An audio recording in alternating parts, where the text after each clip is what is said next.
You know who we don't love anymore, though, Jesse? Mookie Betts. I mean, I don't think Diamondbacks fans ever loved Mookie Betts per se. But I have definitely said at times that Mookie Betts and the rest of those damn Dodgers, they're hard to dislike.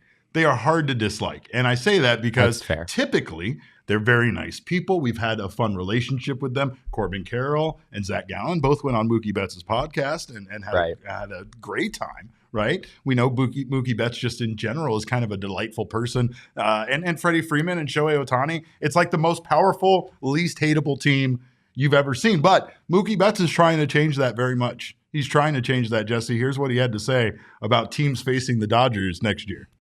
I mean, every game is going to be the other team's World Series. I mean, it is what it is. It's what we signed up for. You know?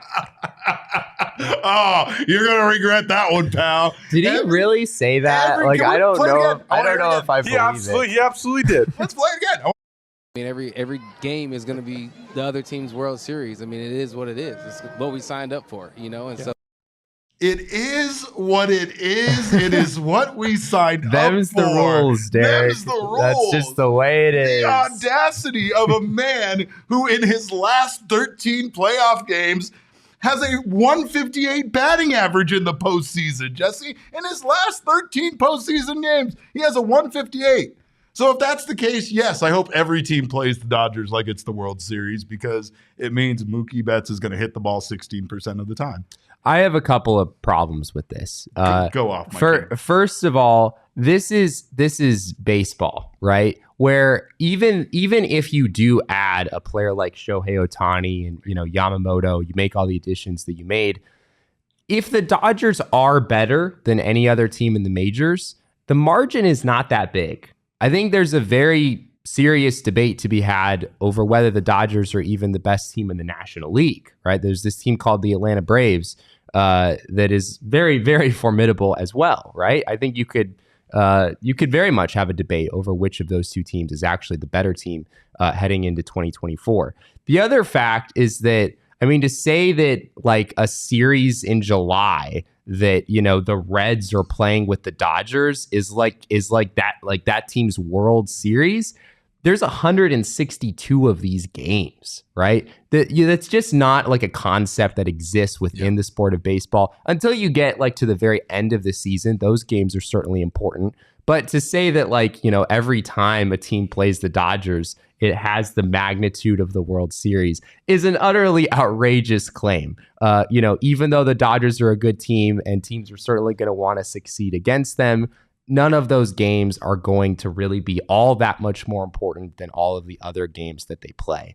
I don't know why Mookie Betts said this. This is the kind of thing that can only backfire on you. And this is usable for any game during the entire season that a team wins against the Dodgers. You can absolutely use this and use it to roast the Dodgers, which will certainly happen. Not to mention what could happen if the Dodgers, like in the postseason, have some slip-ups or whatnot.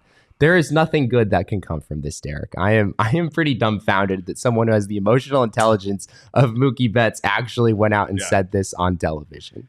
As a man, there it is. There it is. Jesse Freeman. I love it.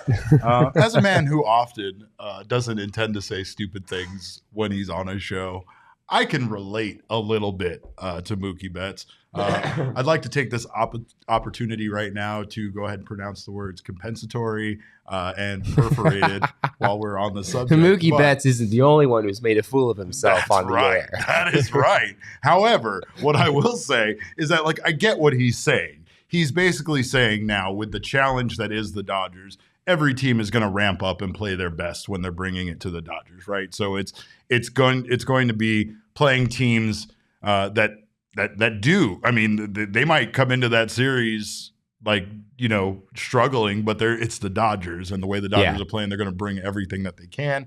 They're going to try to even schedule their best pitchers for those series and things. There's things like that are going to happen. So he's not wrong, but in saying it, the arrogance is just there's a lot of it's there in spades. It's like it's just the most baseball hubris you've ever heard in your life. Baseball is a game where anything could happen, and the Dodgers are a team that have experienced it. That's the point. That's what like is most hilarious to me, right? The baseball gods are real. They're real. There's 15 of them. It's a council. They're very, very angry people, and you do not want to meet them. But if you piss them off, they will make a fool of you. And it feels like at times that's what the Dodgers are constantly asking from of the baseball gods. They have, like I said, they were a team that bounced back better than most franchises could have from the things that they experienced over the last 2 seasons, just with some of their best pitchers and things like that, you know, committing crimes, I guess you could say, or being accused of crimes,